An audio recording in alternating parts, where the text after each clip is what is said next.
বন্ধুরা, আমার ছেলে স্কুল থেকে এলো। এই যে স্কুলে গিয়েছিল। আর মুখটা দেখা। আজকে স্কুলে ওর ফাইনাল স্পোর্টস ছিল, হিটেতে দুটোতে মানে ফার্স্ট সেকেন্ড হয়েছিল, কিন্তু আজকে ফাইনাল ছিল। আজকে আমি ভেবেছিলাম কিছু কিছু একটা হবে, মানে কিছু একটা পজিশন পাবে আজকেও। একটা ওই শুলেস টাই টাইক একটা গেম ছিল, আর একটা ছিল হচ্ছে কার্ডবোর্ড রেস। কিন্তু ছেলে তো মর্নিংয়ে স্কুলে গেছিলো, এই বাড়ি ফিরেছে ছেলে। তো বাড়ি ফিরেছে এখন।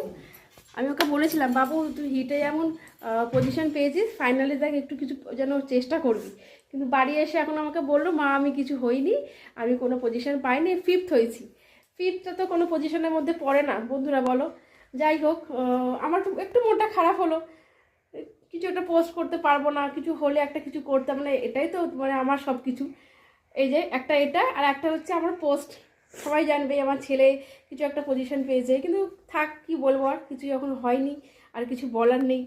কি বলি বলো, তোমরাই বলো, আর কি বলবো।